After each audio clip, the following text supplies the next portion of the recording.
It's been half a year since I died in a car accident. As my wife, Sophia thought I was making trouble unreasonably and was waiting for me to go back and admit my mistake to her. Until one day, she suddenly couldn't find the watch. That watch was given to her by her childhood sweetheart. Because it was broken, she asked me to take it to a watch shop for repair. She called me to question me. "James, have you had enough? If you can't live with this anymore, you can get a divorce. Stop acting like a child, would you? Where did you put the watch I asked you to take to repair it for me? Did you hide it from me? After all these years, you still can't change your jealousy towards Ethan." It was my sister's voice on the other end of the phone. "Congratulations, Sophia, James is dead. He will never be jealous of Ethan anymore. I died in a car accident." I had a fight with Sophia that day because I made my first bucket of gold in my life that day and wanted to celebrate with her, but she went to celebrate Ethan's birthday. I didn't want her to go. She said I was making trouble unreasonably, and she said that she had been with Ethan for so many years and if she wanted to marry him, she would have done it already. I angrily smashed things at home and vented all my frustration over the years. She couldn't bear it and slapped me. "Stop fucking around, would you?" I didn't even feel chilled and suddenly gave up at that moment. I turned around and left. "James, if you walk out of this house today, don't ever come back." She threatened me from behind. As she wished, I really couldn't go back anymore. As I was driving away, I was involved in a major car accident and died at the scene. My sister came to take care of the aftermath for me. Perhaps she was too angry. She didn't tell Sophia about my death. But after I died, my soul followed Sophia inexplicably. Maybe there is still obsession. I saw that she still went to celebrate Ethan's birthday that day. Watching her prepare small gifts for him every holiday in the past 6 months. When Ethan made a call, she would rush to see him as soon as possible. Sometimes Ethan will kindly ask, "Is James back yet? Is it because of me that you and your husband are at odds?" If so, I will call James to apologize. It has nothing to do with you, it's just that he is stingy. Sophia said coldly, "Leave him alone and see how long he can persist." After 7 years of relationship, I couldn't leave any trace of Sophia behind. Or maybe, I shouldn't have appeared in their world in the first place. With or without me, she still lives as usual. I am just a burden and encumbrance to her. Just when I thought Sophia's life would continue to be so careless. Until that day when Ethan suddenly asked about the watch, she probably won't thought about me if it wasn't that so. Then she called me very impatiently, "James, have you had enough? If you can't live with it anymore, you can get a divorce. Stop acting like a fucking child, would you? Where did you put the watch I asked you to take to repair for me? Did you hide the watch from me? After all these years, you still can't change your jealousy towards Ethan." My sister answered the phone. There was no word for a while, probably because she was really angry and couldn't say a word for a while. "Speak. Are you dead?" Sophia asked fiercely. "Dead?" My sister managed to say a single word coldly. "What nonsense are you talking about? Let James answer the phone." I said James is dead. My sister said every word, "Congratulations, Sophia. He will never be jealous of Ethan again." At this moment, there were some subtle emotional changes on Sophia's face. There was a flash of panic in her eyes, and the next moment she said sarcastically, "What tricks is James doing again? What? He thinks I will regret it if he dies? You tell him, either he comes back on his own, or he will really die outside." "He's dead," I said. "James is dead." My sister suddenly collapsed, and she shouted at Sophia, "He doesn't need you to regret it, because you are so cruel." "That's enough, Mia. I don't want to talk nonsense with you. I don't need you to interfere anything between James and me. Just give James the phone." My sister immediately hung up the phone on Sophia. I saw Sophia blushing with anger. Over the years, she has never compromised anything on me. In the quarrel between us, I always compromised in the end. She suppressed her anger and called me again. She said, "Ask James, he took the watch I gave him before and repaired it for me." "Where is it now?"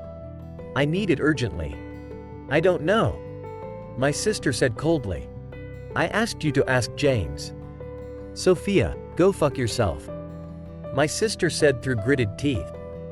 She knows everything about me and Sophia, so she knows how good I am to Sophia. Sophia's various actions at this moment made her hate her so much. "How dare you? In the end, you will only miss the watch that Ethan gave you.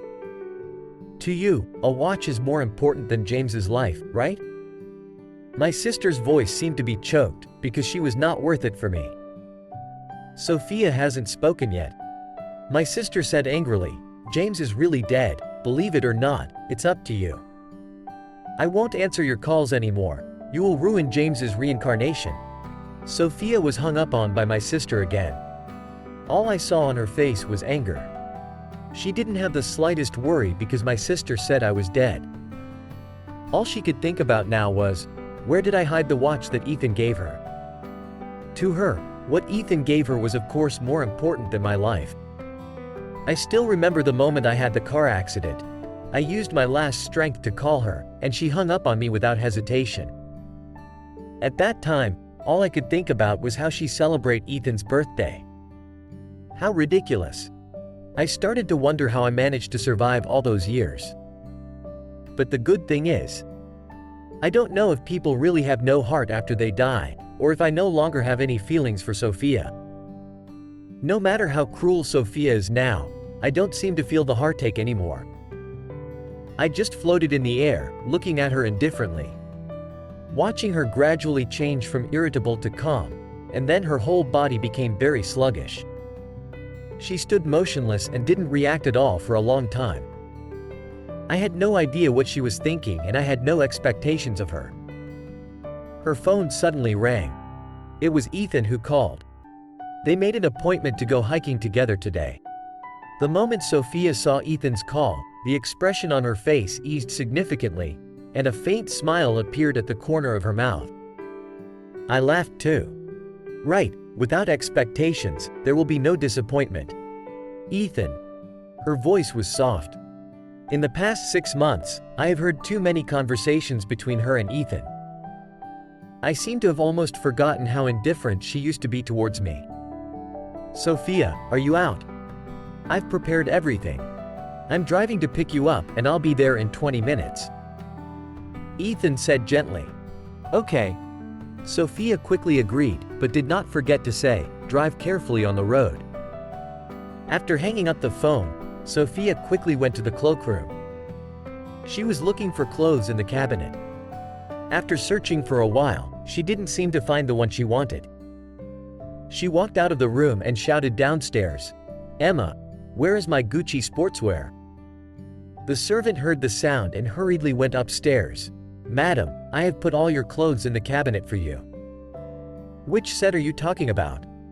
Sophia said impatiently. "It's brown, with 2 bars on both sides, and many logos on it." Emma didn't quite understand. She walked into the cloakroom and looked for Sophia. "Is this the one Madam looking for?" "No." Sophia said angrily, "I just looked for it and it's not here." In fact, that set of clothes was at the bottom of the cabinet. She just didn't have the patience to look for it. She never wastes time on unimportant things or people, just like she did with me. "I do not know then. You are my servant and are responsible for my daily life. And you can't even find my clothes?" Sophia said in a high voice. Sophia's temper was obviously stronger than usual today. "Huh? Are you so anxious to see Ethan?" Emma was a little embarrassed by Sophia's words. It took her a while to summon up the courage to say, "Sir used to take care of your clothes. He said that you were very particular about your clothes and he was afraid that I wouldn't be able to do it well. You might as well just ask Sir directly." "Don't ask him for what?" Sophia refused and said sternly, "He'd better be capable and never come back for the rest of his life." Huh. So, in Sophia's mind, my death was just me playing tricks. She didn't believe I was really dead. She thought I was still using this method, waiting for her to coax me. Sophia angrily found a set of sportswear and quickly went out. She got into Ethan's car and went to the suburbs together. They climbed the mountain together, talking and laughing along the way. Whether I die or not has no effect on her at all. Halfway through the climb, Ethan suddenly looked back at Sophia. "Soph, what's wrong with you today? Why are you walking so slowly? Are you feeling unwell?" Sophia paused and looked up at him. "Why don't you take a rest? We're not in a hurry," Ethan said considerately. Sophia naturally took out a napkin and wiped the steps carefully before letting Ethan sit on it. But he stood on the railing on the side, looking at the scenery halfway up the mountain. "Sophia, what's wrong with you today? Why do I feel like you have something on your mind?" Ethan looked at her. "You can tell me anything, and I'll help you with it." "It's nothing," Sophia responded. "Maybe it's because of the heavy work pressure during this period. I know you are under a lot of pressure at work. That's why I wanted to take you out for a walk to relax," Ethan said quickly, his face filled with anticipation as if he was waiting for Sophia to praise him. Sophia unexpectedly remained silent. Ethan's face was slightly unhappy, but he quickly covered it up. After resting for a while, Sophia urged, "It's getting late, let's go. I'll carry you." Ethan volunteered and said seemingly unintentionally, "I exercise regularly and still have strength. James is so thin, so he probably doesn't have much strength." As he spoke, he deliberately lifted up his white shirt, revealing his solid 8-pack abs. "I am indeed much thinner than Ethan, and I have no muscles on my body. But in the past, I was also very athletic and very strong. And then, I kept drinking to help Sophia socialize, and I had to take care of her body and be busy with work. I had no time to exercise at all, and my body was working hard day and night, and became thinner and thinner. But Sophia couldn't see my efforts at all." "Huh, you even dislike my weakness, right? Why even mention him?" Sophia's expression suddenly changed. Ethan was slightly stunned. Probably, Sophia had never spoken so loudly to him. "I'm sorry." Ethan apologized quickly. "I don't know, did you two quarrel again?" "No," Sophia said perfunctorily, "I really can't walk anymore. Let's go down the mountain." "But, that's only half of it. It just so happens that I have some work to deal with in the afternoon, so I'll go back early." After that, Sophia left without leaving a word. I saw Ethan's face looked very bad. He gritted his teeth and kept up with Sophia. After getting off the mountain, Ethan drove the car and said proactively, "Sophia, let's have lunch together. I'm in a hurry to go back to work, so I won't eat together. I don't like eating alone." Ethan tried his best to persuade her, "How about having lunch with me? I promise that I will send you to the company after the lunch and I will never delay your work." After all, Sophia couldn't refuse Ethan and agreed. Ethan showed a triumphant smile. I have to admit that Ethan does have pride in front of Sophia.